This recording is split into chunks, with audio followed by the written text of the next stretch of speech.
You're listening to Fishing the DMV with your host, Thomas Ahrens. Fishing the DMV is brought to you by Jake's Bait and Tackle, located in Winchester, Virginia. If that doesn't get you jacked up, I don't know what will. There we go. Good evening, everybody. Welcome back to Monday Night Live. I'm sorry that we're a little late. I was getting things organized, trying to review everything that I wanted to kind of go over tonight for this episode of Monday Night Live, because it's just you and me. It's just you and me tonight, guys. We're going to be a little bit more intimate. I kind of miss doing these shows. We have a call-in studio number. The call-in studio is 667-307-8583. That is not live quite yet, just letting you guys know, but we'll be getting into that here very shortly. First thing that I kind of wanted to go over was the Summer Sizzler tournament that I'm putting on, the Summer Sizzler tournament. It's been a while since I've promoted these things, and always this first go cut is the hardest when it comes to organizing, because everyone's submitting fish. You don't have your template done yet, and once you get this first one done, it kind of makes life all easier. We got a ton of fun topics to get into tonight, including ICAST, the Bassmaster top lakes list, and so much more. But first, let's just kind of get into this bad boy here. We're going to get into the Summer Sizzler stuff. Please let me know in the comment section. Can you guys first hear me while I do this? Can you hear me while I get everything up and running? Please let me know before I start talking like a silly person here and not get everything figured out. Waiting for that first lovely comment, that beautiful comment to come through telling me that they can hear me okay. And then I'm going to start this recording here. Boom.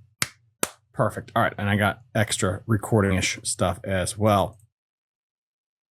All right. Perfect. All right. People can hear me. Awesome. Cool.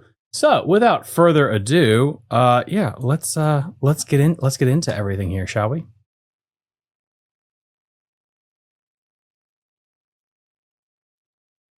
New slideshow. I don't want to do new slide. How do I start the damn show?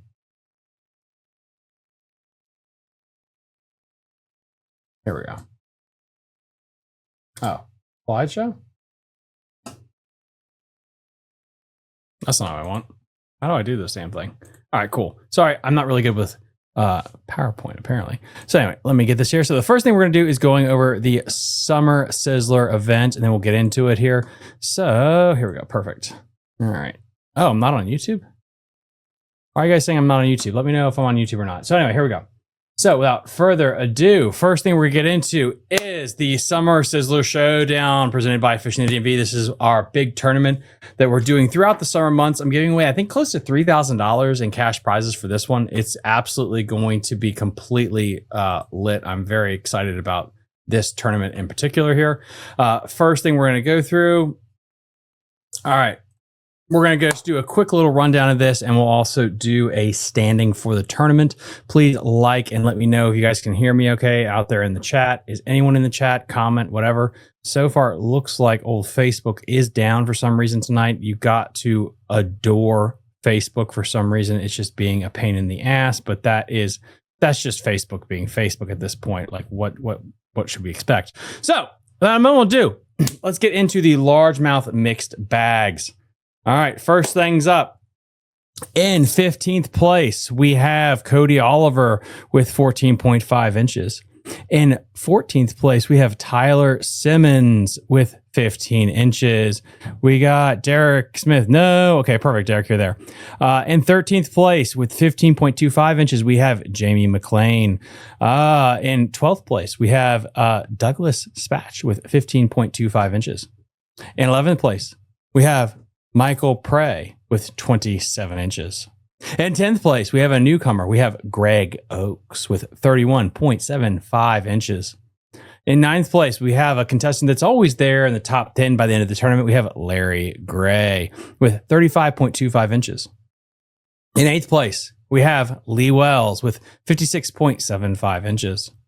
In 7th place, we have Jason Niche with 66.75. In 6th place, we have Joe Edwards with 67.75. In 5th place, we have Stephen Beck with 94.5. In 4th place, we have Jason Church with 102. In third place, we have Aaron Ball with 120.75 inches. And then in second place, we have Brian Heath with 122.75 inches. And then in first place, we have Gary Duncan with 126 inches. And again, this is an 8-fish limit, that is going to expand from July 12th all the way until Labor Day at midnight. And then what we're going to get into next is, here we go, the Largemouth Big Fish Awards. So for this tournament, what we're doing, I went batshit crazy. I am giving away to all of you guys the biggest first, the largest fish, and the second largest fish. And that's for the smallmouth division. For the largemouth division, I am giving away the top 4 biggest largemouth. So the 4th largest largemouth so far caught overall in the event is by Larry Gray. It is a 18.25 incher. In third place, we have Gary Duncan with a 19.50 inch fish. Beautiful largemouth. Look at the head on that thing. In second place, we have Stephen Beck with a 19.75 inch largemouth. In first place right now, we have Aaron Ball with a 20.5 inch largemouth. And again, how we're doing it for this tournament is each person is allowed to have one big fish award for that demographic. So I call it the Hunter syndrome. If you guys don't know, Hunter Smith basically caught the biggest bag in human history, and every fish was the biggest fish ever, and he won basically every award. Now what we're doing is, like, if you catch all 20.5 inch smallmouth or largemouth or whatever, you can win one big fish award, and then it'll go to the next biggest fish caught by somebody different. That way we can just spread the love around and everyone can win. Now we go to the smallmouth division. In 11th place, we have Tyler Simmons with a 15 inches. And then I think we have a typo here, but that's no problem. I'll let my secretary know about the typo. We have Douglas Spatch with 15.25. And then we have George, I think. Or is that Jose? George or Jose with 29 inches. And then in 8th place, we have Joe Edwards with 67.75. And then Toby Foster with 110.75. And then we have Trey Leach with 122.75 inches. Matthew Gills was 131.25. And then we have Todd Spatch with 132.75. And that's for the smallmouth division again. And then third place in the smallmouth division, we have the man, the myth, the legend, Cliff Bennett, the scourge of the upper Potomac River with 142.75 inches. In second place, we have Jared with 146.75 inches. And then in first place right now for the smallmouth division overall, we have Jacob Hausman with 159. All right. The Smallmouth Big Fish Awards. Now for this year's Smallmouth Big Fish Derby, I'm giving away 2 Big Fish Awards for each bracket. We're doing the biggest smallmouth caught in Pennsylvania waters, Maryland waters, and Virginia waters. And I'm also giving away the second biggest smallmouth caught in Pennsylvania waters, Maryland waters, and Virginia waters. And again, just like the largemouth division, you can't win both of them. If you have the biggest smallmouth overall, congratulations. The second one will go to somebody completely different. That way we can spread the love around a little bit. The second biggest smallmouth right now in Pennsylvania waters is by Jared, 19.25 inches, an absolute smoke show of a smallmouth. Now, the biggest smallmouth so far caught in Pennsylvania waters goes to Jacob Hausman of Pennsylvania with a 20.50 inch smallmouth. That's a beautiful fish.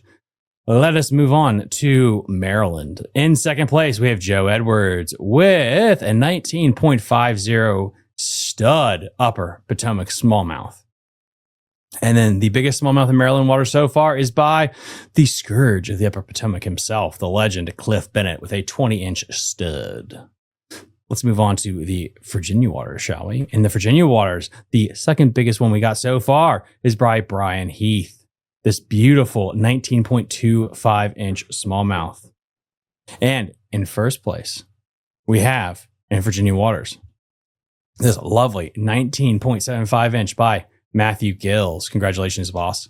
And now what we're going to be doing is moving into the Summer Sizzler Showdown. And guys, drop a comment right now if you guys can hear me on YouTube. Please let me know if you guys can hear me on the old YouTube.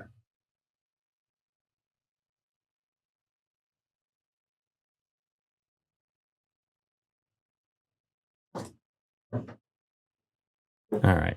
And then we are going to go with the Summer Sizzler Showdown Awards. And then I do have a special guest tonight. My lovely wife Carly is going to come on and quickly give you guys an update on the Mina. So let's get into this right now. I've absolutely killed it with saying names tonight. I don't know what got into me here. We're going with the snakehead side pot. Okay. In second place, we have the legend Lee Wells, who actually last tournament, he caught like a 50-inch snakehead. It was insane. It was a mass. It was like 30-ish inches. It was immense. Blew it away. It's like he caught it day one of the tournament and everyone just went home because people knew that couldn't be broken. But Lee right now has a 26.25-inch snakehead. Absolutely a beautiful fish.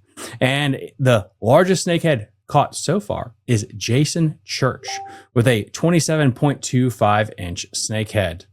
And then, guys, again, I'm giving away this time. Again, I'm batshit crazy with this stuff. If you're not a Patreon member, you guys are missing out because I think there's like one Patreon spot left before I shut it down completely.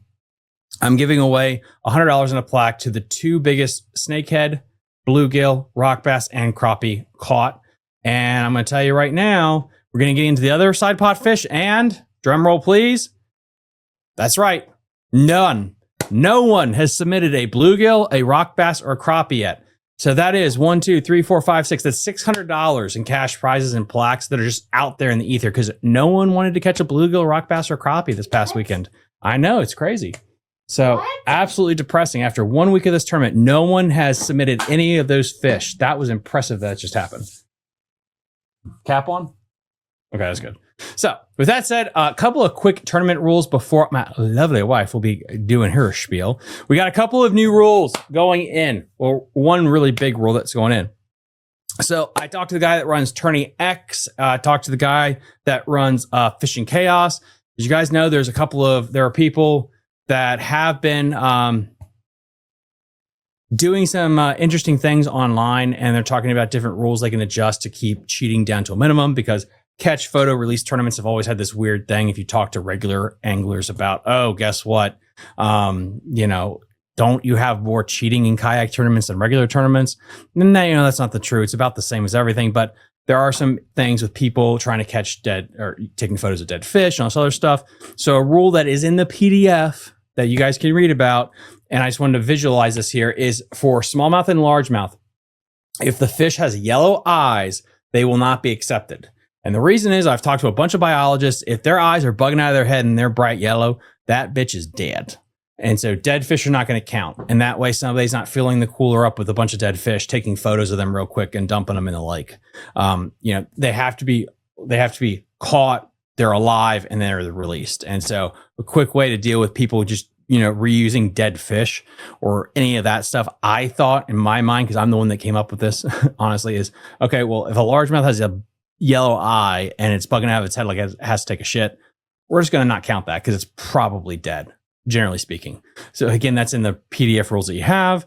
And then this comes up a little bit about how to measure your fish, because we have so many people that are not kayak anglers, are also Patreon members, that are jet boat anglers, just glass boat anglers, and they really want to try this format. They think it's interesting. The biggest thing is you have a bump board, make sure the fish's jaw is completely closed, left eye is facing forward, and make sure the jaw is touching the very end of the measuring board. You take that nice little picture. I can see the logo of the code somewhere in the picture's description, and your hand can be on the fish or doesn't have to be on the fish. I'm not too particular about that. And then you leave a little bit of room at the very end of the photo so I can see past whatever size it is, just for scaling.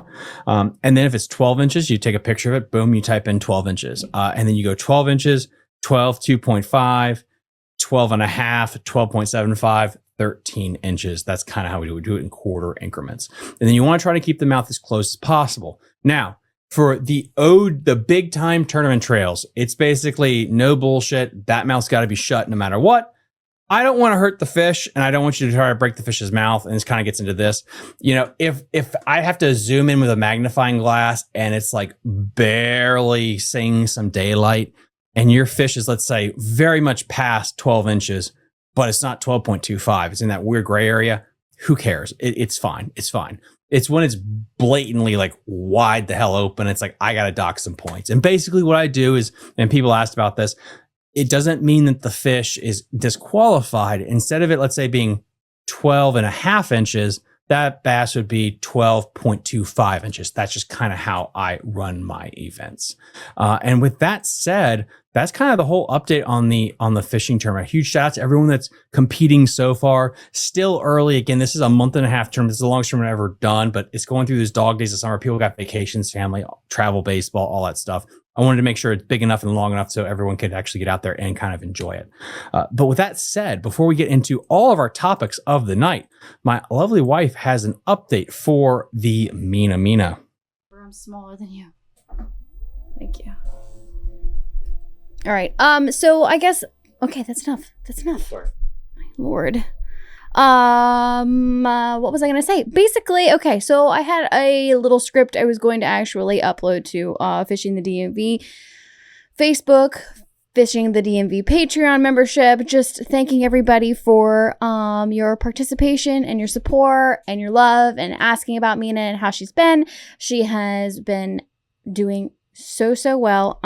She's been going to physical therapy twice a week. She's been taking advantage of their aqua therapy treadmill, and we are just really pleased with her progress and everything so far. What else should I say about Mina?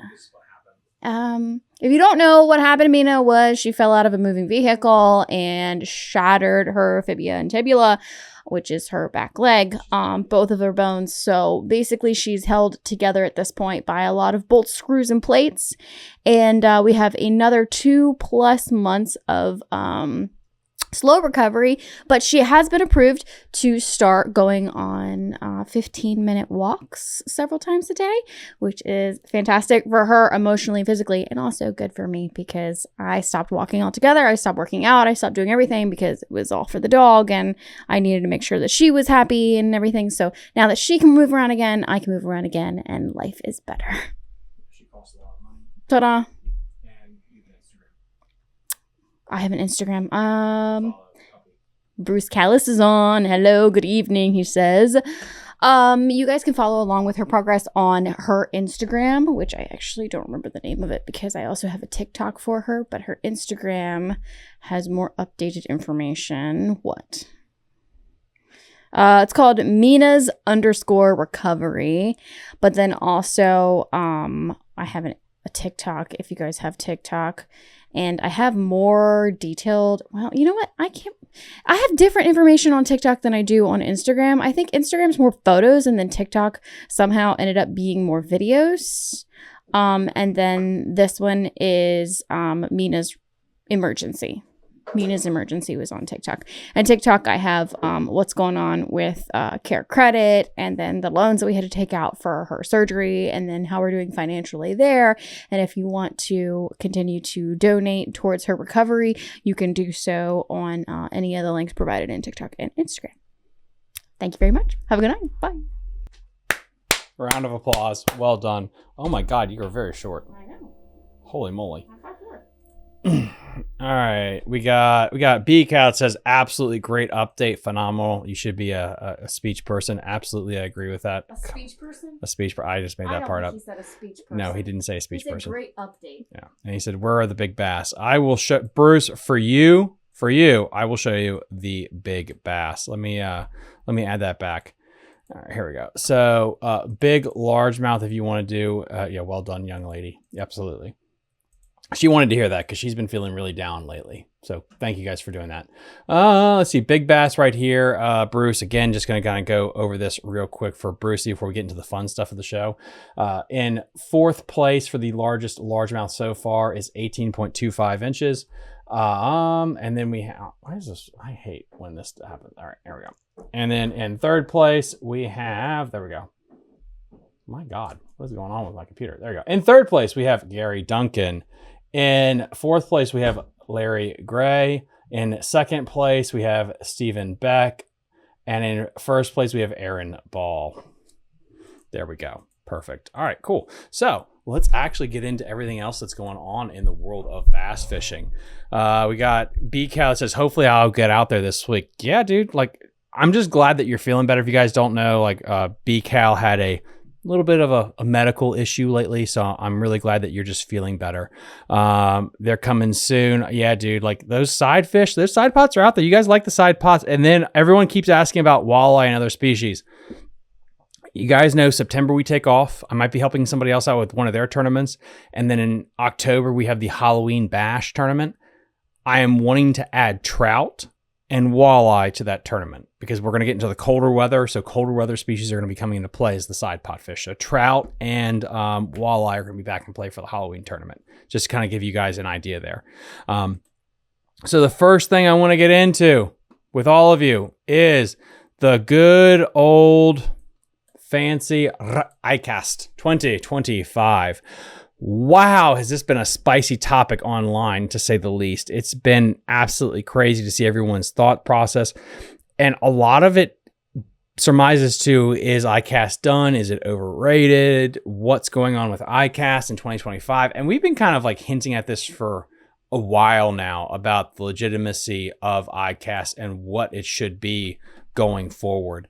And this will be something I'm definitely going to open up the old phone lines for. So let me pull that up over there so I can kind of see it still. There we go. Cool. So I'm going to open up the phone lines for this because it's going to be interesting. So my thoughts on the old ICAST. And if you guys want to call in and talk about it, 667-307-8583. This is the first topic of the night, ICAST 2025. And I mentioned this on the Basscast radio. I believe that aired this morning, so you can get my thoughts there. And then also, I think we're going to be talking about this next episode. This will be the last time I talk about it on my show, and we're going to be done with this as well because it's interesting. And we got Aaron here in the chat as well. Aaron says, "How about that Fluxjet? How do you think it will do on the river?" I don't know because it's electric only. And so my biggest thing is battery life with that thing. Like, so two things will be like when you hit a rock on a jet boat, so to speak, what's a jet kayak? How's it going to do? So that's first off. And then second is, how long is the battery going to give you? Because usually with the amount of force that's going to be putting out there to suck up the water and spit it out, that seems like it's going to take up a lot of battery life, a lot of watts to make that work. But your audio is a little low. Oh, I can raise my audio up. That's perfectly fine. No worries, boss man. I can always raise my audio up. And also and I'm going to re-upload this bad boy and you'll be able to hear me and I'll sound silky smooth. So you don't have to worry about that either. But anyway, without further ado with that, I think the jet drive was cool. My biggest thing is the lack of ingenuity. That to me is what's fascinating about ICAST right now, is it's just becoming a copycat league with everything. And this is normal. Like I want to start get all my thoughts here because I get a little scatterbrained here with my thoughts and how I speak and talk. But that's just who I am as a person, honestly. You see a lot of people online bitching about, okay, there's the copycat society out there. Okay, let's break that down. Why is there copycats? I think this is the better thing. Is like, let's break it down so we can understand it all together. At least my take on what happens here. So biggest thing is the hairy dice. Everyone's copying. It's just basically for social media. There's not a lot of innovation. Okay, cool. So let's talk about that real quick. Is this something that's just normal to fishing in general? No, it's not. Ever since war began, and I'm talking legit war, that has existed. There has always been copycatting. Somebody would come out of their trench and they would create gas shells, and then the other person would see that and copy it. And the other person would create tanks, and then you realized you needed tanks. You know, this is just human nature in the evolution of war and business, is you're going to steal, lie, cheat, and whatever so you can stay alive. That just is what happens. And so I don't think that's a shock. The iPhone is also I think a great example of this, because what ends up happening when you look at the touchscreen phone, it wasn't just Apple that did that. Google did that. Samsung did that. Everyone evolved to touchscreen at some point because that was the next evolution of it. So was that copycatting? Yeah, it was, but then they all added their own flair to it. They all made their own adjustment. They didn't just make an iPhone. And I think this was interesting when you look at ICAST. One issue is you could say people are copying, yes, but what's more disturbing is the fact that they're not spicing it up at all. And this has been something I've mentioned for a couple of years. When I got to go to ICAST, I think it was 2 years ago, and everyone was just doubling down on the chatterbait design. I believe the patent worn out or something got adjusted with what they used the patent at Z-Man to where everyone could copy it basically. And with that, what happened was the Schlabberknocker came out, the Thunder Cricket. Everyone came out with a chatterbait the year I went down. And then the next year was all about the glide bait. Everyone copied the glide bait to ad nauseum. But they didn't make any adjustments. It was everyone just did the same thing. And what that really shows is a stagnation in the fishing industry. And I think that comes down to the fact that the fishing industry has been shrinking and it's owned by the same thing. If you look and you do your Googling and your research, look at Pure Fishing, look at a lot of these companies that you like, RoboWorm, Pure Fishing, Lose, they're owned by the same private equity firms. Most of them are owned by the same private equity firms. And dude, that's a problem. That's a major problem because what you're getting is corporate America heavily entrenched in the fishing industry. And it's the bad version of corporate America. And this happened in a classic example right now that you're seeing of this happening in is the movie industry. Look at Hollywood. You have people that are running major movie studios that were on the board of Home Depot and Wall Street, and they don't understand a goddamn thing about making a movie or what good or bad is. They are just corporate bootlickers. And what ends up happening is you don't have that artistic vision. So you don't have a Steven Spielberg that's going to make a Jurassic Park anymore. You don't. You don't have the guy that made Indiana Jones or Jaws. You have people that are going to take what he made and they're going to make Jurassic Park 37. Jurassic Park 87, and they're going to just copy paste the same thing because they're like, well, it's safe. We don't want to take risks. We need to make money. So what do people like? Oh, they like that dinosaur movie? Let's just make another dinosaur movie about 38 times because people like that. It's safe. And what happens when you start making a copy of a copy of a copy is each copy gets inherently worse, but it's the corporate safe decision. Because to be inventive, to be those stories that we like to go see the movies about the person that had an idea and started in his garage, there's necessary risk. Because you could invent something that's game-changing or it could be a financial dud. And corporate America right now is very risk-averse.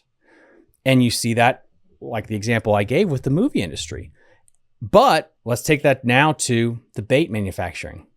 It's the same thing. What if we just copy the hairy dice? Because people like the hairy dice. So let's just make the exact same thing that's already out there because it's safe. We'll make money. Let's not make risks. Let's not give this guy some money to do R&D on a crazy new concept. No, because what if it fails? And those are the people that are in charge of all these companies. So let's copycat everything. But like it's been said ad nauseum here in the chat, there are some cool ideas that still break through that should be rewarded. The jet kayak is a great example of it. That's a brilliant idea. I really hope that thing works. It's a cool concept. Will it get copied 78 times to hell if it's a good idea? Probably it will. But will it be improved? That's the thing. Will you improve it? No one's improved the dice. No one's really improved the glide bait to an extent. And no one's willing to make their own thing. Now that also kind of gets into things like, should ICAST die? Should ICAST evolve? Well, ICAST will evolve. It has to. It physically has to evolve. All businesses, everything over time will evolve. It's just what type will it actually become? We've got so many people here. And if you guys want to call in, I'll open up the phone lines, 667-307-8583. The lack of innovation has always been there. It's just more prevalent the last couple of years. Well, exactly. Like, I mean, that's with anything. Like you could say like the lack of innovation in any corporation. But that's the problem though, Josh, is it's more relevant. It's the number one thing. And what's crazy is social media is the sniff test, I think, to all this. It's once the masses believe in something, that's when you have a problem because that means it's true. Does that make sense?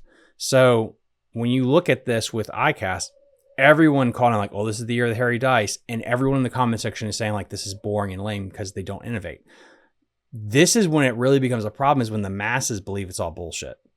When people look behind Oz's curtain and realize it's all smoke and mirrors, that's a problem. And what do you do with that? I don't know. I really don't know.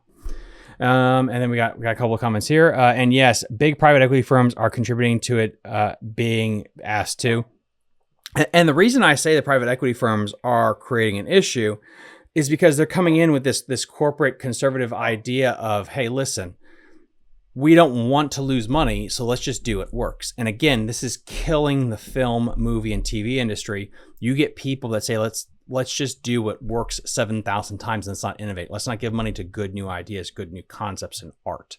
And if you're designing a bait, if you're creating something, it is art. You have an artistic mind to be able to go out there and be like, I have this vision. My glasses are not even, and it's really pissing me off for some reason. Sorry. OCD, my medication's wearing off and that stuff is bothering me. So I'm going to go without my glasses tonight. I'm sorry for all of you.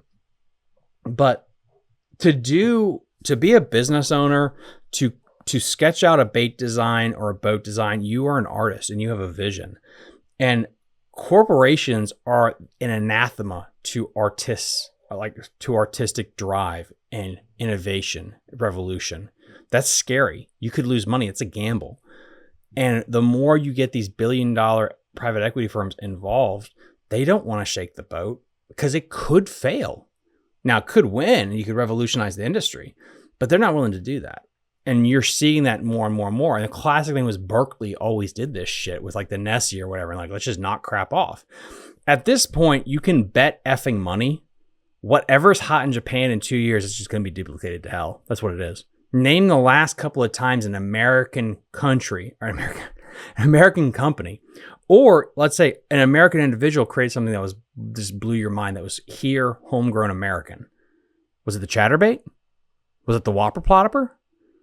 The umbrella rig? Like, probably one of those. Maybe it's something else I'm completely forgetting about that was truly American. Everything else is basically over there. Glide baiting, technically, you could say it's like Californian underground, but that came from Japan.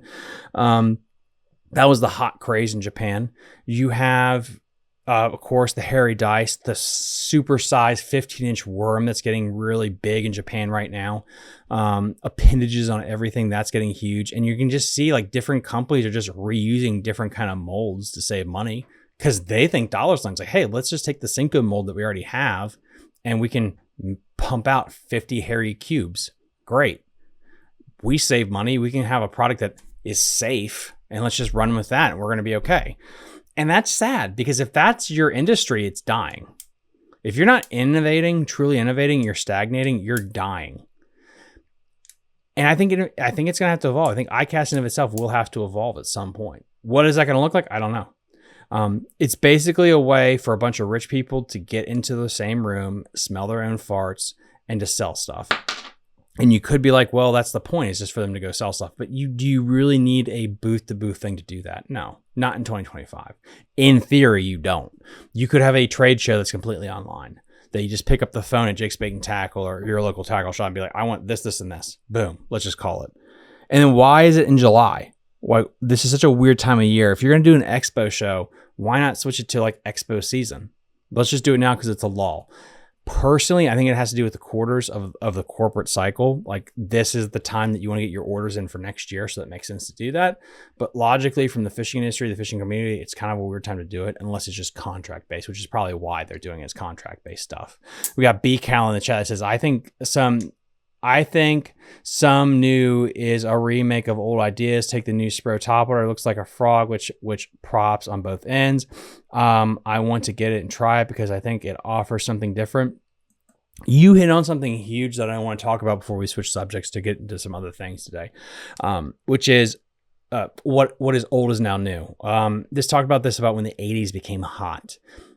Was it 10, 20 years ago? The 80s became hot again because there's a cycle. I think it's every 20, 30 years, like things go back in a cycle. And now you see this with like what would be millennial stuff when millennials were in high school, where you're getting Bruno Mars and all those people coming back into the fold because it's been that rotational cycle. I think you see that with spinnerbaits. I think you see that with a lot of different old school techniques. The jitterbug is coming back in so many different areas. So I don't know. It's fascinating. It's fascinating to see where that goes. I think the jet kayak was the coolest thing. I think the drones, honestly, to drop baits. I think surf fishing is becoming really big. I have because it's my show, I can do whatever the hell I want. I have a shark fishing episode coming out, I think in August. I think was where we're going to do it, talking about sharks, because you guys don't know, the shark population is horrendous. It's horrifically bad. Alligators are out of control in Florida because we don't have a good call system set up, because government sucks. All government should be done away with. And it's the same thing with sharks. There's too many sharks out there. But because there's so many sharks out there, surf fishing is the thing. It's becoming a massive industry, a huge industry that's growing, because with very little stuff, you can catch a 3,000 pound fish from the shore while drinking beers. It's awesome. And that's why the drones are becoming so big, is you're not dropping those baits for snook and tilapia and redfish. You're dropping that for a tiger shark or a bull shark. So that's a really cool thing. There was a remote controlled buggy that could carry your kayak to and from the beach. You didn't have to drag it. That was pretty cool. That was a cool idea. I like that. I thought that was pretty neat. But bait wise, it was just in general, it was boring, and which is, I guess, fine. And I think it was, you know what? I'm going to make sure I get his name right. Let me double check here on the old Facebook, because I know his name, and I'll mess it up. Military bait guy down in the old North Carolina. Why am I forgetting his name? Dude, I'm going to give you credit in post-production. How about that? I'll just drop your name up over top here. Oh, where the hell are you? Yeah, I really hate when this happens, and I have these little, because I'm too young to personally have these elderly boomer moments where you have a guy's name, you can visualize his face, but then you forget it. Andrew Blair, he has a bait company, and he really said it about, like, should it be every year or they should rotate? I kind of agree with that, honestly. I think what should actually happen is they should rotate it every couple of years, like every 2 years have the trade show, but that would be just for the trades in general, and they're not going to do that because this is when contracts and all this other stuff is designed. That's just how it works. But the issue I think they're going to have in the industry is if people catch on that it's just smoke and mirrors. We're just going to copy everyone's stuff. There's not going to be any new stuff. Once the public catches on to that, they're screwed. They're 100% screwed as an industry, because the thing that fishing has always had is this allure that it exists. There's a real thing. It's the same thing the casinos have. And once you understand that bass fishing is a casino, it's taking the red pill in the Matrix. Your eyes, you're Neo. You completely light up to the whole system. The casino exists and works when you believe you can win, when you believe in the hope. They sell you this bullshit package of hope and smoke and mirrors that anyone can win. You could do it. The problem is when those scales fall from your eyes and you realize that the casino is fake. It's a scandal. It's set up for you to lose. The casino always wins. You have no chance in hell. Once that becomes your viewpoint, the casino lost, because you just took away their initiative and their power on you. It's the same thing with bass fishing. Once the allure that anyone can become a professional fishing, once it's no longer that it's a sport for everyone, once it's the truth is revealed that it's a rich man's sport, you need to make probably over $150,000 and have tons of vacation time and be able to drop a brand new boat every single year. That's bass fishing in 2025. If that gets out there, which it slowly is, that's why kayak fishing is getting so big, bass fishing is screwed, because it's hard to change the narrative. Once the narrative is set, it takes a long time for that cycle, that rotational cycle, to go through the mass culture and the zeitgeist. And the zeitgeist is changing. People know fishing is expensive. People know it's a snooty upper person sport. It costs more to become a professional bass fishing than it does to join the PGA. You can make less money or be damn near poor, make the PGA. You can't do this as a bass fisherman. It's just almost statistically impossible. Not completely impossible, but statistically it's almost impossible. Just keep that in mind. We got Robert Connor. When a new bait comes out, the fish are beat to death with it. With them, how far can you go to trigger a bass to bite before it's live bait? They just go in rotations, because we've talked about this 1,000 times a Sunday. Like, you can't fish every bait. The spinner bait really got pushed down for two reasons. I think the hollow belly swim bait by Bass Tricks and things like that came out. And the other thing is, lakes got clearer. We went through a long drought. We went through 4 or 5 years of just drought. And when you guys don't get rain, it gets clear and shallow. And when that happens, a jigging minnow, a swim bait, is way better than a spinner bait. Well, if you guys don't know, it's basically rained every goddamn day in North Carolina, Maryland, Virginia, and Pennsylvania. It's basically rained every single day since April. Everything's high with a little bit of stain. what has come back with a vengeance is the freaking spinnerbait. And I think the spinnerbait will have a nice little resurgence here. Because so there's this other factor here, which is also like weather dependency. I mean, for God's sakes, they went to 10 killer and everyone literally said, we can't catch them scoping because every fish in the lake is shallow, which is a whole other thing. It's like, oh, so you're saying scope is not screwing over fishing? It's also climate dependent too? Like if a lake is like with rising great shallow water cover, bass will go shallow. That's crazy. If you go to Smith Lake in Alabama, where there's nothing for them to get on shallow and every fish is in 150 feet of water and your shocked scope works. Like, no shit. That's where the population is, and that tool is the best thing to do it.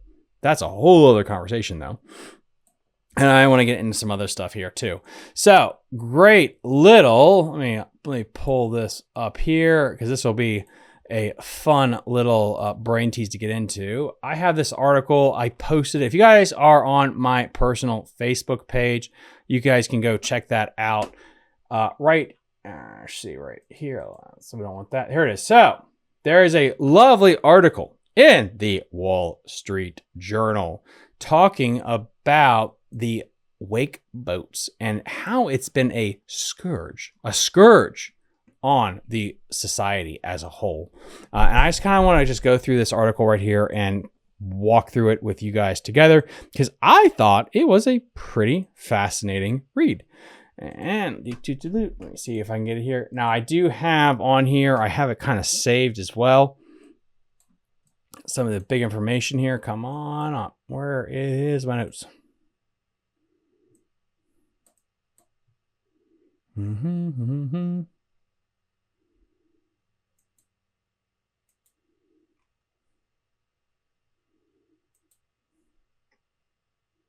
Here it is. Boom.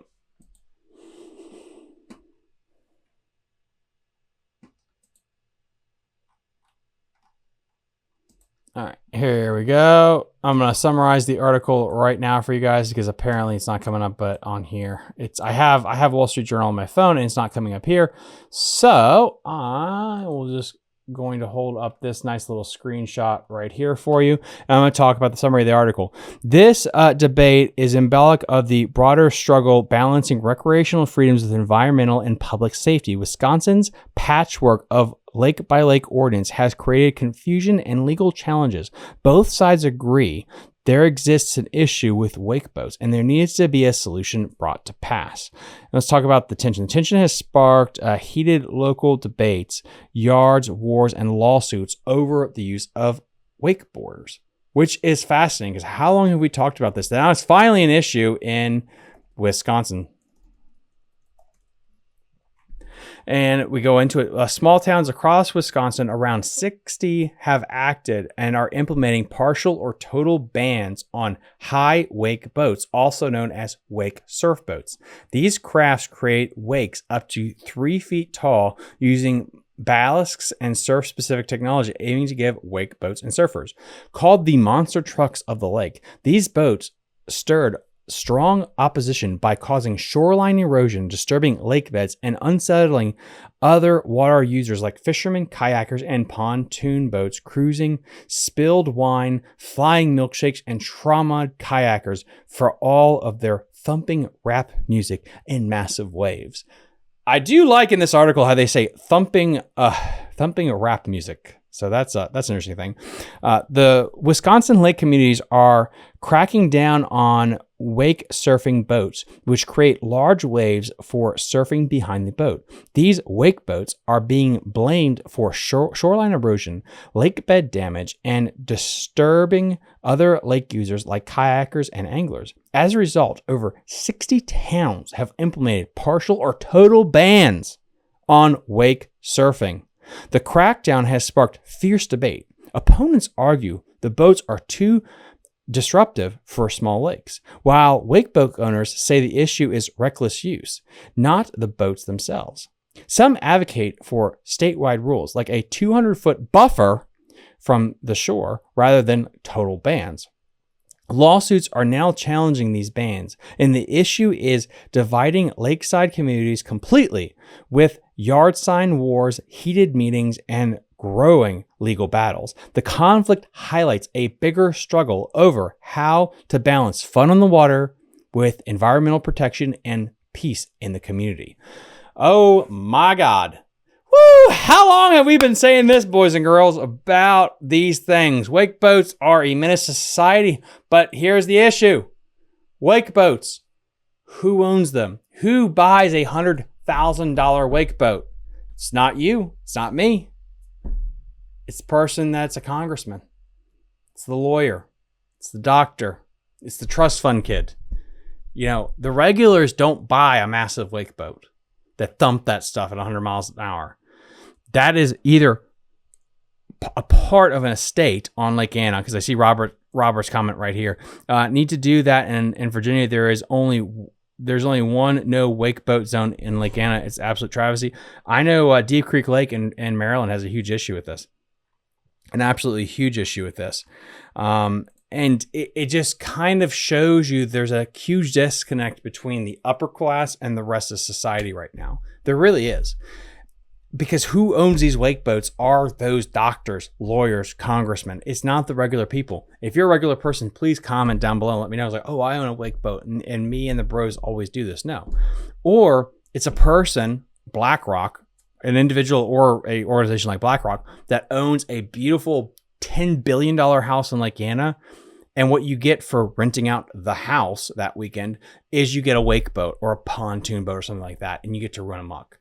I think the biggest thing that is a detriment to all of our lakes around the United States, 100% is wake boats.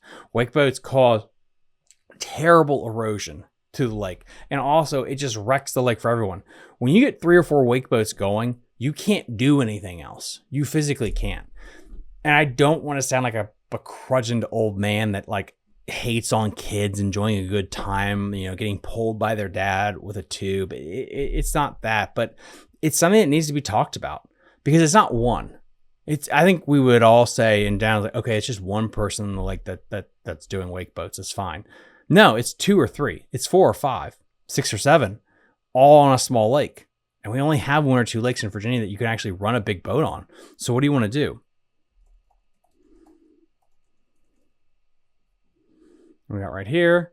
We got Robert Connor. You're right. It's CEOs, doctors, lawyers, and higher up government people that own all the wake boats. No, I 100%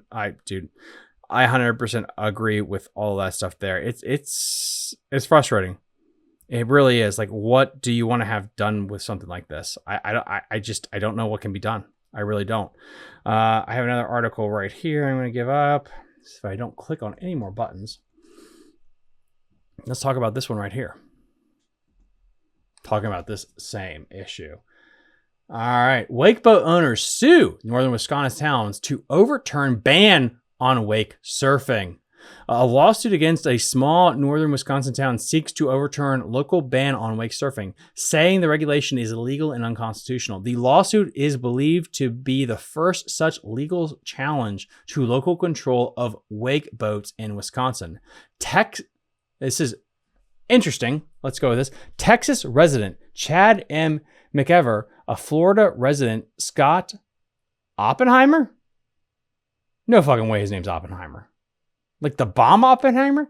The Florida resident Scott Oppenheimer and the Peggy Oppenheimer Living Trust are suing the town. Okay, here we go. So square this peg here. A lawsuit against a small northern Wisconsin town. So Wisconsin, and they're being sued by a Texas resident, Chad M. McEver, and a Florida resident, Scott Oppenheimer, and the Peggy Oppenheimer Living Trust are suing the town of Scott in Burnett County over its ordinance. What is going on with our country?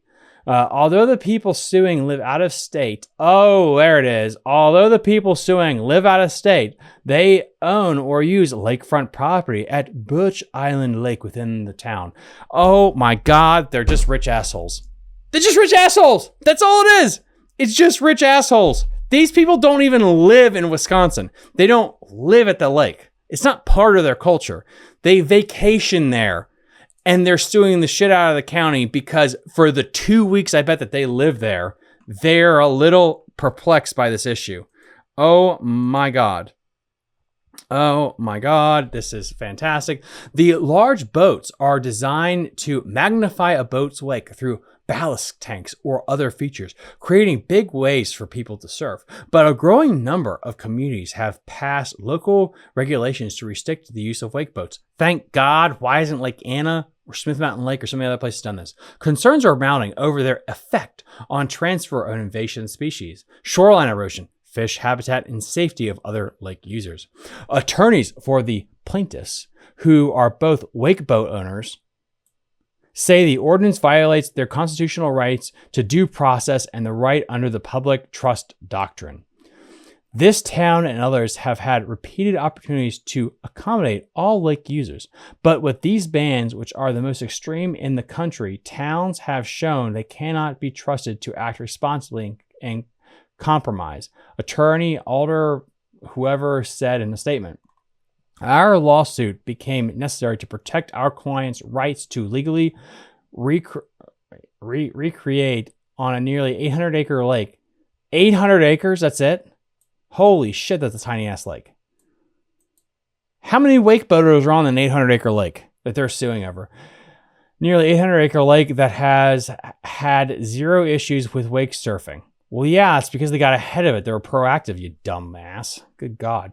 The reckoning is coming for towns that have passed bans, saying they plan to challenge all ordinances statewide. Hey, listen, we want to let you know that the people that own wake boats are lawyers, doctors. We are the 1%, and we will bury you. We get to do whatever we want. We don't even have to live in your state. We live in Florida and Texas, motherfucker. We live away from you. But we will force you to obey our will. So when we show up for our nice little corporate CEO getaway, and we play Coldplay, because apparently every CEO bangs their HR head of department. I'm being topical. I'm running that into that little meme on the old Instagram and TikTok. We're going to dictate to you what happens at your body of water. And we want to be able to blast rap music at an octave that everyone can hear you. Even though we don't want to hear your music, we'll be able to hear your music. And you're going to destroy the lake. But we're allowed to because we're rich. That's what this article is about. Attorneys are asking judges to rule in the plaintiff's favor and bar the town from enforcing its ordinance. They have every right, because they live there in America, to force this. I don't, where is the problem here? I'm a little confused. Again, if you guys want to call in because this pisses you off, 667-307-8583. Attorneys are asking the judges to rule in the plaintiff's favor and bar the town from enforcing the ordinance. They also are requesting attorneys. There it is. They're also requesting attorneys' fees and at least $190,000 in damages. Oh, F off. There's no damages, which they say is equal to the value of their boats that can no longer be used and attended. Wait a minute. But if they don't go through with the law, they're allowed to use the boats. They're allowed to use the boats. So why do you also have to pay them $200,000 basically for them not using their boats? What you're saying is if you win the case, not only do you want them to use the boats there, you want to pay them $200,000. This is such a dumbass. This is not going to win. The lawsuit comes as 53 communities have passed local ordinances. 53 communities are telling out-of-towners to F off and get off our lakes, have passed local ordinances to regulate wake surfing on about 300 lakes. 300 lakes. Wisconsin's got a lot of lakes, guys. According to the Last Wilderness Alliance, the town of Scott Chair, this is a weird sentence. Guys, I don't know. I must have had a brain in there as when I was a child because I can't read. Let me take a quick drink of water here. Good God, I wish my wife was here to read this for me. The town of Scott Chair, Scott Barton, said most of its nearly 600 residents are concerned the boats will introduce invasive species in damaged lakes by stirring up nutrients that contribute to algae blooms, as well as harm fish habitats.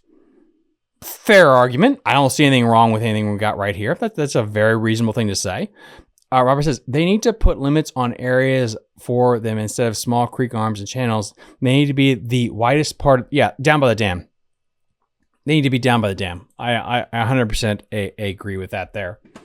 Let's continue with this article here. Said most of its nearly 600 residents are concerned about boats will introduce invasive species and damage lakes and by stirring up nutrients that contributes to algae blooms, as well as harm fish habitat. We just want to preserve our lakes so that fish are here for a long time, that people can recreate for a long time. We don't want the algae blooms and we don't want to destroy the lakes. So what are the locals saying? Well, these locals sound like fishermen to me. They sound like really good people. These are the people that you want to go hang out with and drink a beer. We just want to preserve our lake so that we can go fish there and enjoy it for a long time. And the Florida people and these Texas people, which let's be fair. If your name is Oppenheimer, you're probably not from Florida. $20, they're from New York. The guy from Texas probably was from New York to begin with. Probably a northerner to begin with. The bad type of northerner. And all these people, over 600 residents, 53 communities, 300 lakes, all these true salt-of-the-earth people are like, just leave our lakes alone, let them be perfect habitats for wildlife so we can fish and enjoy it. And they're bringing a lawsuit saying, no, not only do we want to do whatever we want with your lakes, we don't even live here and we're going to tell you what to do. And this is the problem in Virginia, Maryland as well, folks. This is just going to get worse. He said wakeboat owners can still use their boats on the lake as long as they're not creating large waves.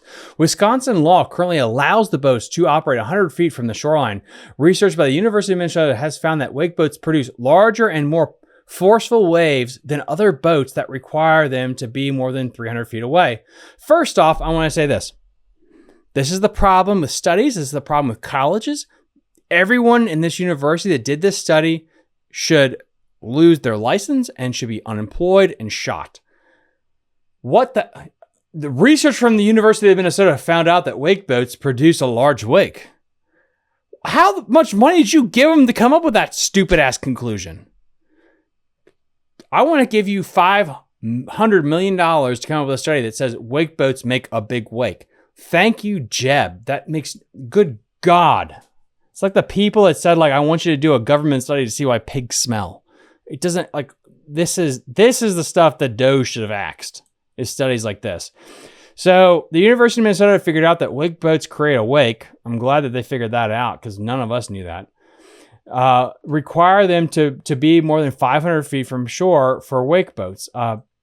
If you guys want to know, most baseball fields, at least from home plate to left field, is 300 feet, just to give you an idea of how far this is.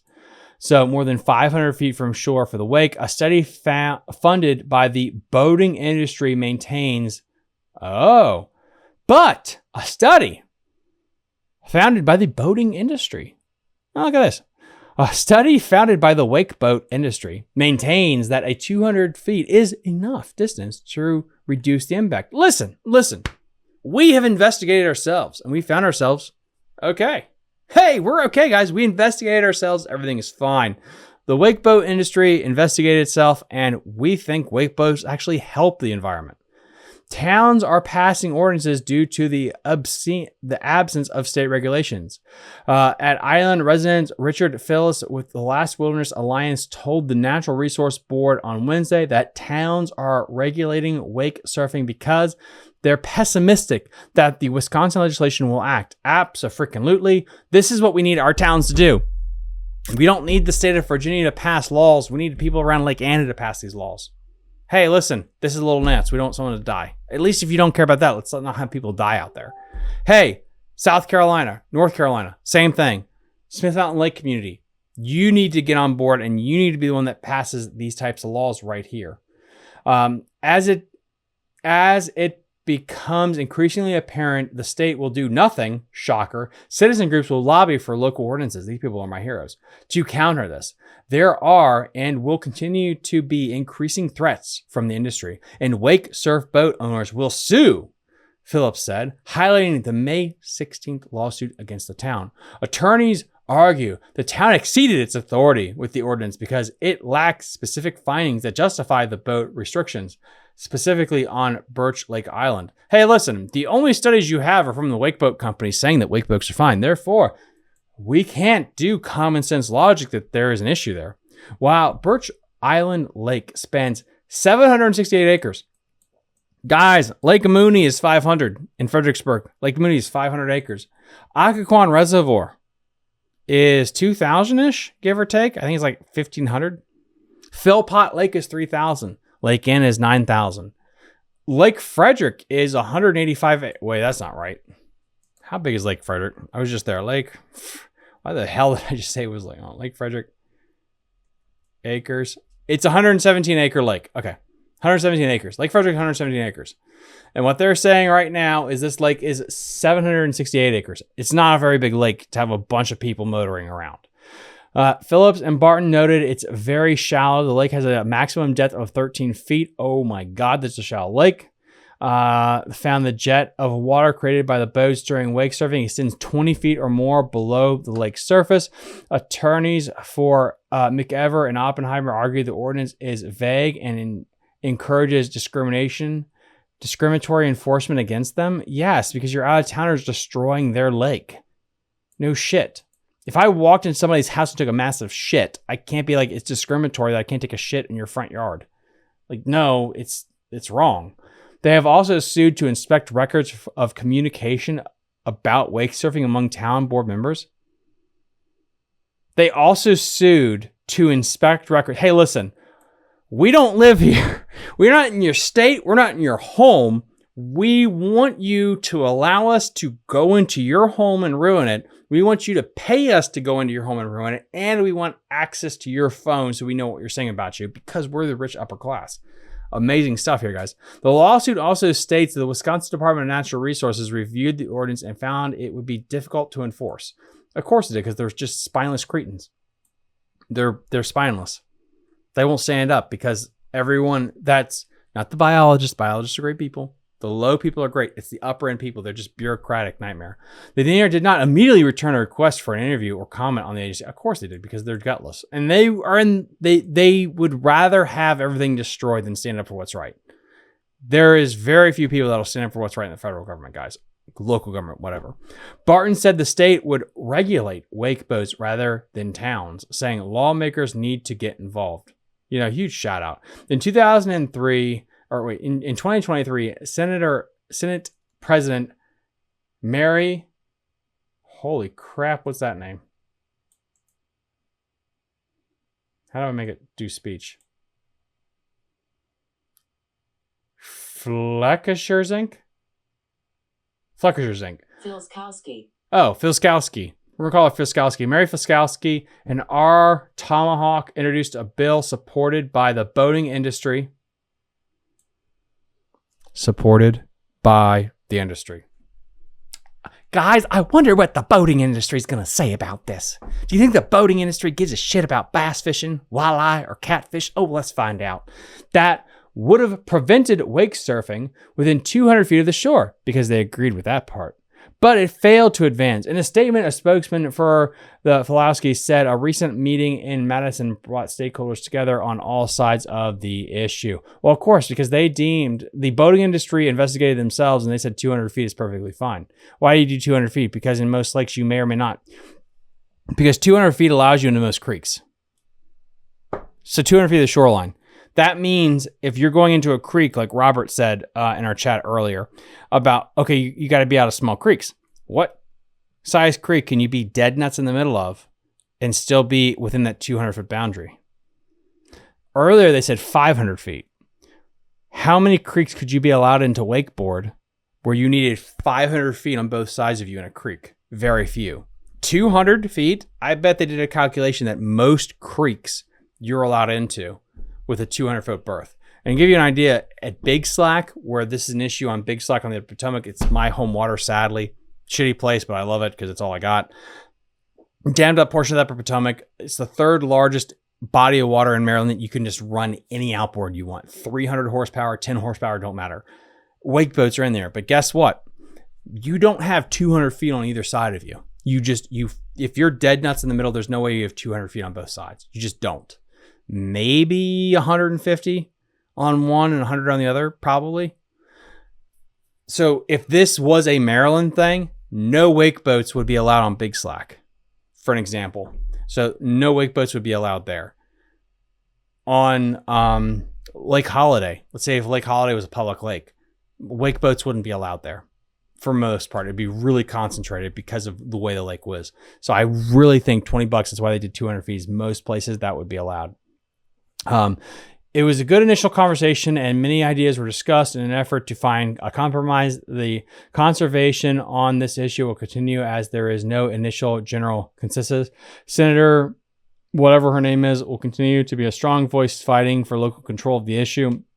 Is she really? Because she just said she wanted to introduce a bill that is supported by the boating industry.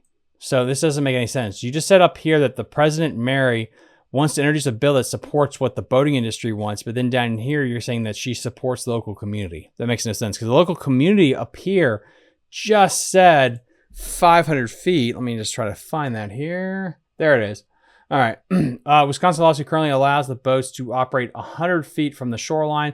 Research by the University of Minnesota has found wake boats produce larger and more forceful waves than other boats that require them to be more than 500 feet from shore.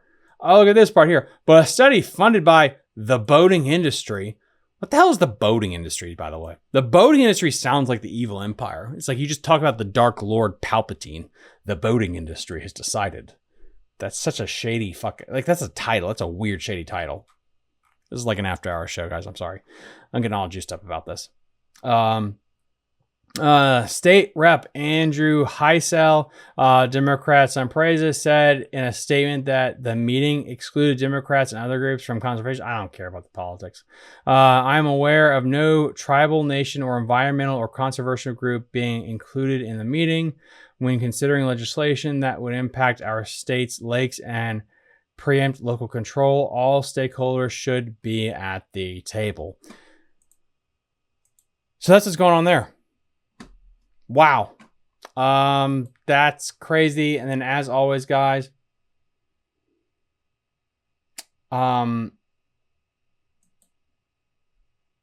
that's absolutely crazy. And hopefully something about that comes down. Again, the number, I'm going to open up the phone lines here, 667-307-8583 if you want to talk about this.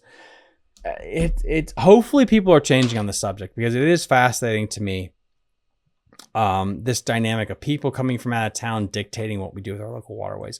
Is it having to do with the DMV? Absolutely not. But it's a case study. It's a cautionary tale, if you will, a foreboding about what it is. Dang, big money trying to control everything. Yeah, and that's the thing that just really ticked me off about this story is people that are super rich that have vacation homes somewhere else are suing to control a lake. Like, what if people that lived in New York wanted to sue about how Lake Anna was run? And this has been my thing with Lake Anna. Always, I keep saying it, and I will, because if it comes true, I will be the one that brought it first. A rich kid is going to get hurt at Lake Anna. And then somebody from New York or Jersey is going to sue and be like, listen, for your safety, for everyone's safety, unless you own a house or have a permission slip, you're not allowed to be at Lake Anna. It's for your safety, guys, that we have to enforce this new rule. That's what they did at Lake Manassas. And now you're not allowed to fish Lake Manassas anymore. That got evaporated. And you're like, oh, Tom, they can't do that. People from out of town don't have any influence on our lakes. Well, I just read you 2 articles that showed you that there's 2 different groups from Texas and Florida that are suing a 800-acre lake in Wisconsin for doing this. You don't think they're going to do that to Lake Anna? You don't think they'll do that to Smith Mountain Lake? You know how much money's wrapped out at Smith Mountain Lake? You know how much money is spent at Lake Anna? Of course they're up for grabs. Of course this could happen. And maybe it is happening. We just don't know it yet. Be aware of this, guys, because it scares the hell out of me. It really does. All right. You guys want to do some more fun stuff now? Cool. Bassmaster. Top lakes. Let's go. All right, so we're going to talk about the biggest 100 list of lakes that Bassmaster has said. And of course, what they do is they break it down into their different elements. We got the western, we got the northern, we got central, and we got south. So let's go with northern first, because this is our cup of tea right here. All right, so I broke this down into a spreadsheet here for you guys because I wanted to break this down by surface area. Okay. If you guys can tell here, I mean, you can move this different ways, but I want to do surface acreage first because I know that's a big thing for our statement here when it comes to lakes that Bassmaster stuff go to. So, let me see how I do this bag here. Oh, where's this bad boy? Sorry, guys. I am a XL person first and foremost. It's kind of what I enjoy a little bit better. So, all right, here we go. These are the northern lakes that they had on their list here because it was, again, broken down by the old region. You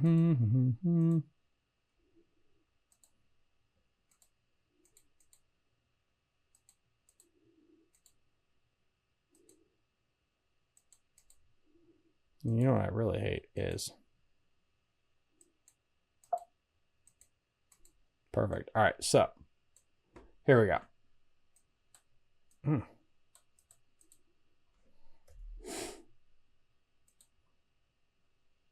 And if I was a good YouTuber, a high quality YouTuber, I would have already, had all of this done, but I did not because I actually have no idea why I don't have this done already.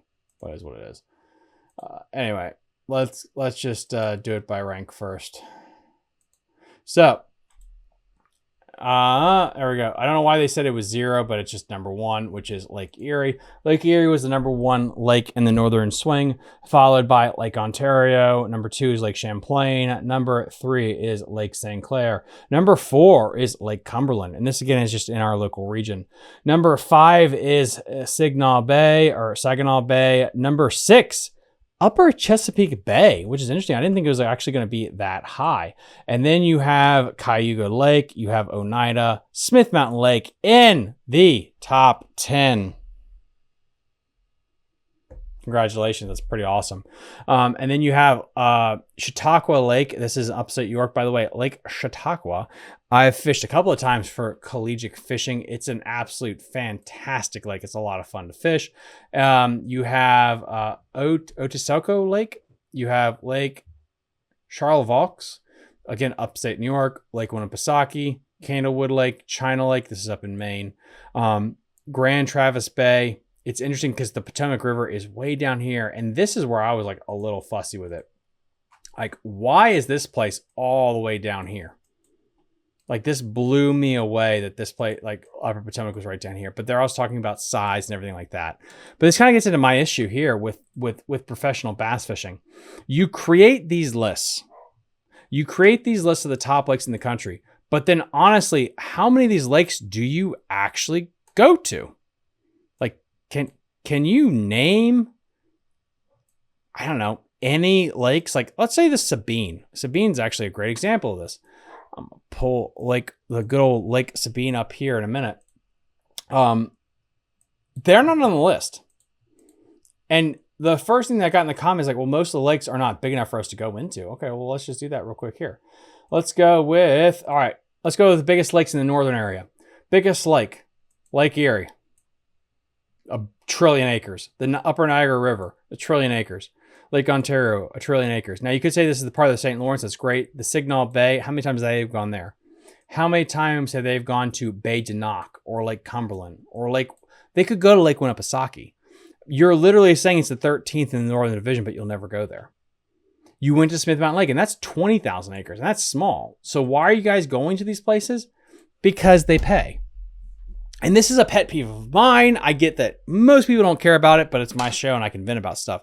This pisses me off that you make this massive lake list of the best lakes in the country, the end all be all lakes, but then 90% of the lakes you will never freaking go to, and it pisses me off because do you know what the best lake on this list is? Again, it's Clear Lake. But we know that they will never go to Clear Lake again. Period. Full stop. But Tom, it's the infrastructure. No. They've gone there before. They have. They really have. They've gone to Clear Lake before. And they had one of the coolest tournaments has ever happened. And spoiler warning, they're never going to go back there. Why? Because of politics. Because of logistics. They will not go back to Lake, like Clear Lake. Listen, I would love them to go back to Clear Lake. Do I think they will? No, I don't think so, because they're not going to get paid. Because the biggest thing about this is who is going to flip the bill. And this is kind of like, again, This is my issue with just the fishing in general when it comes to professional bass fishing. Why is it you need somebody to pay you for you to go there? You know, that makes very little sense to me. Lake Champlain, okay, again, it's ranked number 2, and they're saying Lake Champlain is only 27,000 acres. That doesn't seem right to me, personally speaking. I really don't think Lake Champlain is that big. Maybe, I don't know. That just seems like it's off in that, but you can see right here, Lake Champlain, they say is only 27,000 acres. I think it's way bigger than that, but that's just me, because that's just saying it's 7,000 acres bigger than Smooth Mountain Lake. But that was on their website, not mine, just saying. Lake Cumberland, they're saying is over 50,000 surface areas. So for God's sakes, why aren't you going to Lake Cumberland anymore? It's been producing extremely well the past couple of years, if you ask me. But anyway, so let us move into the next fun little lake on our list right here. Where are the western lakes? Okay, perfect. I'll pull these up here for you guys. So the next lakes on our old schedule, we're going to go over the lakes that are on the western and central part of the old United States. Ranking. Perfect. Yeah, I got my computer's also, my old computer's so old.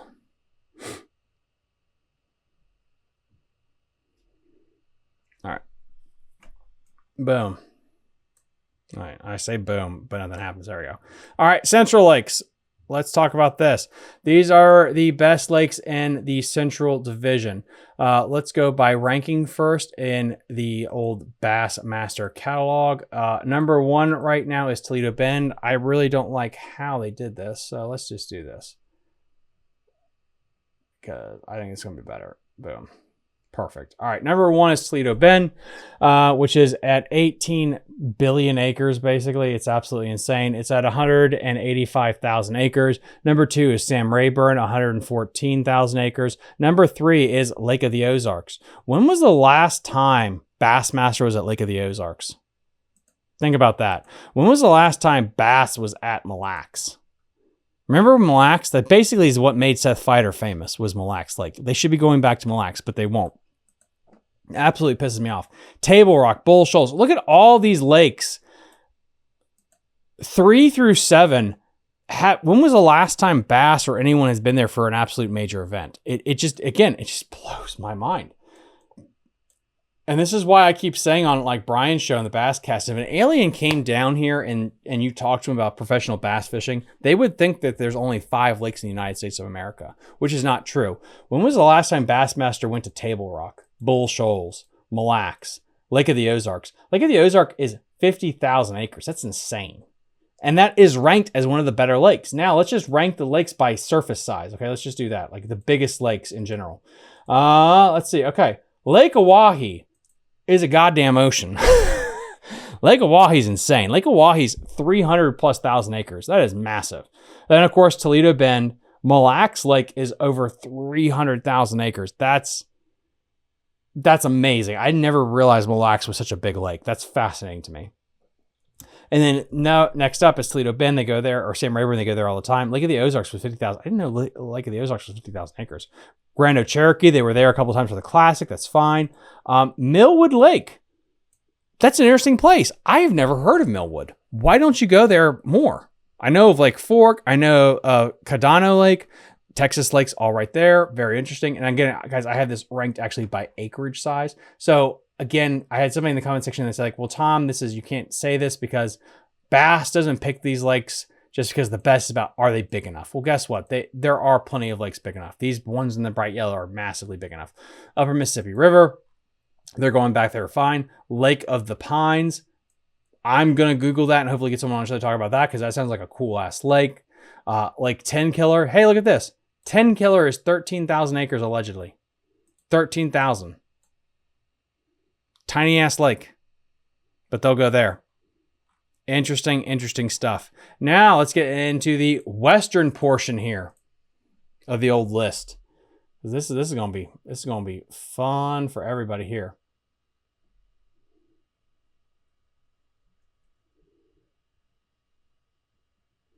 Number 1, Lake Powell, with a insane. Let me just. I need to pray this here. So number one right now is Lake Powell at 100,000 acres. Lake Mead is number two with 158,000, and then you got Clear Lake, which is third with 43,000, and then Lake Roosevelt Lake, which is 21,000. Lake Havasu is top five with 19,000 acres. Then you have in sixth place, you have Don Pedro Reservoir, which is 13,000, so on and so forth. But again, people keep telling me like, well, yeah, but it's also based on which lake can actually house a tournament. Let's go with size. Well, you got the California Delta, which is ranked 25 right now. That's over 700,000 acres. That's clearly big enough. The Columbian River, which they were going to go to the year that the Bassmaster had the split and became Major League Fishing, was also there. That was that same year. Columbia River would be really cool to have an event. They should have had an event. They didn't. That was really stupid on them. You got Fort Peck Reservoir. Fort Peck is pretty cool because I believe Fort Peck is in Montana. Peck. Yep. Yep, Fort Peck in Montana. Just double checking some things here, guys, for you guys. Yeah, Fort Peck in Montana is well over 240,000 acres in Montana. Biggest reservoir. Did you guys even know that place existed before I started talking about it here? I know you haven't. It's insane. There's a massive reservoir in freaking Montana that I didn't even know about, but that's right there. You Lake Powell and Lake Mead, these are classically old lakes. I would love Bassmaster or Major League Fishing to have a legit event there, but they never will do that. Then you have the classic Clear Lake, which is one of the best reservoirs in the history of forever. Do you see Lake Amistad anywhere on here? I don't. Where's Lake Amistad? Where's Falcon Lake? That's crazy. Well, let's switch back to maybe it's just in the Central Division here. I don't see any of that. They're not on the list. I wonder why they're not on the list. Do you think it's because they're not fishing well right now, or do you think there's some kind of other issue that's going on? So then that gets us through this list here, and let's go to the southern one to finish up the show here. Again, I know this was more about me getting to indulge myself, but that's perfectly fine. Okay, here. So we got the lakes right here. You got Lake Okeechobee, Santa Cooper Lake, Kentucky Lake, Clarks Hill Reservoir, Lake Gunnersville, Wheeler Lake. Now again, this list right here is based on acreage size. Okeechobee's not fishing well right now. Kentucky Lake is not fishing right now. 100% that, I get that. Why is Clarks Hill, that's having a renaissance right now, not there? Top 5 lake, but the Bassmaster's not going to go there. Why? Because it's not paying them. Lake Gunnersville is fishing good right now, but everyone around Lake Gunnersville is doing their goddamn best to destroy the lake and spray that crap. Why are we going there? Why is Wheeler Lake not on there? Lake Murray is on there. Albemarle Sound, Pickwick Lake, Lake Lanier. Lake Lanier, when's the last time they went to Lake Lanier? That would be really fun to see a Lake Lanier thing. Ross Barnett Reservoir. We know why they don't go to Dale Hollow. You know, they physically can't go to Lake Hollow.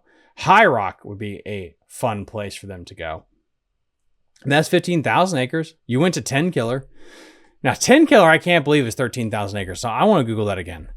10 Killer Lake, Oklahoma. How many, if I can spell, many acres is 10 Killer Lake? Oh my God. The Bassmasters just went to 10 Killer Lake. What does that say, ladies and gentlemen? 10 Killer Lake covers 12,900 acres of shoreline, over 130 miles in the Corkson Hills of Ozark Mountains of Cherokee, about 7 miles northeast. Oh my God. That is wild. Lake 10 Killer is one of Oklahoma's hidden gems. A picturesque lake spanning over 12,000 acres. That's smaller than Smith Mountain Lake. It's smaller than High Rock. And it's almost the size of Lake Anna. What is the difference in size there? I need to know that. Hold on. I need to run a text message thing here. Hold on.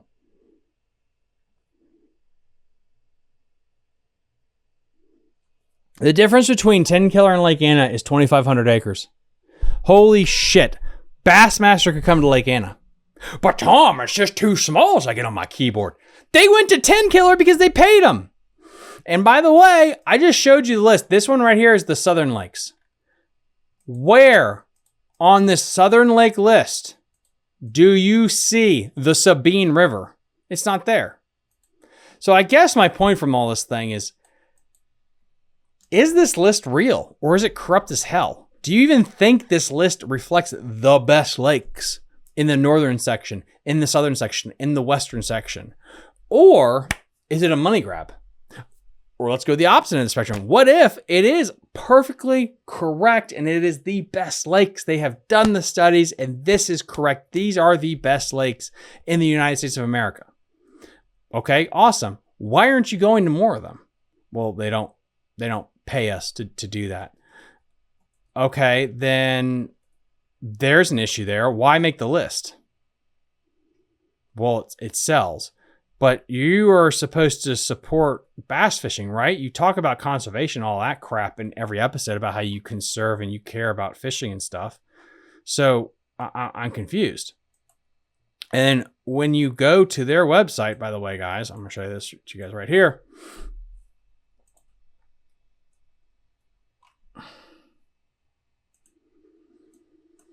Clear Lake, number 1, they're never going to go there again. Mille Lacs, number 8, they're never going to go there again. Lake St. Clair, they've gone there pretty good. I'll give them a tip of the cap. St. Lawrence River, I'm glad that's on there. Lake Casalic, wherever the hell that is in Florida. Let's find out real quick. Hold on. Lake Calic. Cactus? What the hell is that name? C-A-S-I-T-S. Okay, right here. 2,000 acres. That one, classic example of a lake that probably shouldn't be fished. I get it. It's 2,000 acres. 100% that makes sense. Orange Lake right there. I think Orange Lake is like 3 acres. Hold on. Orange Lake, yeah. Oh, no, it's 12,000 acres. That one right there is 12,000 acres. Interesting. Because they just went to 10 killer. Falls Lake, 12,000 acres. That just blew my mind. That 10 killer is 12,000 acres. That just blew my mind, ladies and gentlemen, today. I always assumed, because everybody I know for the last 36 years of my life has told me, well, bass only goes to big lakes because of this, and this. So the fact that 10 killer is 12,000 freaking acres blows my mind, because you know where else they could go? They could go to Falls Lake in North Carolina. They could go to Jordan Lake in North Carolina. They go to High Rock in North Carolina. Why don't we give North Carolina some more love? I mean, look at all these lakes right here that they could go to that they won't for some reason. It just blows my mind. Falls Lake is, again, the BPT went there, and the joke was it had to be the BPT because bass couldn't go there. No, it's just they didn't strike a big enough check. And this is my closing thoughts for you guys when it comes to the state of bass fishing and how this all is going to wind down here. If it just comes to the size of the check and that's what determines if you go there or not, is that good for bass fishing? Because what if Beaver Lake, the Sabine, and some puddle cashes a check every year and says, we're going to pay you to go here indefinitely, and bass takes it? Is that what's best for the sport? Is that why we're going to get Lake Hartwell on the schedule every other year because they'll pay for it? Is that what's best for the sport? Why not, if you make a list of the top lakes, how about you support the local municipalities, the local DWR agencies that work their ass off? Guess what? Smith Mountain Lake deserved to have a BPT event, for better or worse. Do I want them to come here every year and beat the shit out of Lake? Absolutely not. Every 3 to 5 years is perfectly fine. But the reason they went there is to say, hey, tip of the cap, people of Virginia, you local nonprofit groups, you local anglers, and the Virginia Department of Wildlife Resources, you worked your ass off. You spent a bunch of money. You stocked Smith Mountain Lake. You made it the best lake ever. We're going to show the world what a good job you did. Pat on the back. This is politics, baby. And then everyone in the DWR agency can go back to their boss and be like, hey, look at this news article that people are saying this lake is great. We did this. Pats on the back. Everyone, congratulations. We should continue to do this. This is how politics work. This helps local communities. And this is what bass should be doing. To be virtuous, this is what they should be doing. Hey, listen, if you work your ass off to make your lake really good and it makes our top 10 list or whatever, we're going to go to it. This is the lake that we will flip the dime for to go to if it's in like the top 10 or whatever, to show off to the world that these people work their asses off. Because otherwise, let's just say, for example, Smith Mountain Lake, we won't do Clear Lake, but let's just say Smith Mountain Lake, they won't go to, and Smith Mountain Lake was ranked number 1. We're not going to go to Smith Mountain Lake, even though people spent billions of dollars to make that thing work. Billions of dollars. But we'll go to the Sabine because they pay. Well, that tells me they don't care if the lake's fish good. They don't give a shit. They don't care as long as they pay. What message is better to send to local governments, local biology departments? Is it better to say, listen, you could have 5 fish in your lake. We don't give a shit. You get actually a check. We'll go there and we're going to hype the crap out of it for you. We promise. Or is it better to be like, hey, listen, for the betterment of the community, for the betterment of fishing, we really want you guys to work on making your lakes better. And if they're better, out of our pocket, we'll go to one event a year and we'll highlight the fishery for you. We'll promote the shit out of it and say, congratulations, you guys won an award for most improved fishery or something like that. What do you think it's going to be better to incentivize the conservation of our local fisheries? Going to only where the check clears or helping out the local places? Just my thoughts. I know I'm being virtuous. I know this is not how the world works. I get it. It's just me venting that it's sad that we're only going to go to lakes that cash a check. And we'll speak double talk that, hey, listen, yeah, we only go to big lakes. We don't go to little lakes unless 10 killer cashes a check. And then we're going to go to 12,000 acre lake. But we won't go to High Rock or all these other places that have BFLs habitually because we're going to say they're too small. It's not that. It's all bullshit. It's just because they don't cash a check. I don't know. That all pisses me off. Anyway, guys, that is it for this Monday Night Live. I wanted to vent before. It's been a while since I've been on to just have an intimate time with you guys one-on-one. I really appreciate y'all. I know I was super duper late with this live stream, and I do apologize. We're going on 2 hours of me just ranting into a camera, and I appreciate it. I don't know if you guys enjoy when I do all these little rants like this, but yeah, this is what I do. Bruce, get out there on the water. I'm glad that you're healthy right now. Next week, I'll be doing another live stream from the water. That's going to be happening. So stay tuned. This week, I have to take a little bit of time off with the family because I'm still looking for a job. I'm hopefully applying to Missile Baits to see if they have any positions available, but we'll find out. And we will see you guys next time on Fishing the DMV. Bye. You're listening to Fishing the DMV with your host, Thomas Ahrens. Fishing the DMV is brought to you by Jake's Bait and Tackle, located in Winchester, Virginia. If that doesn't get you jacked up, I don't know what will.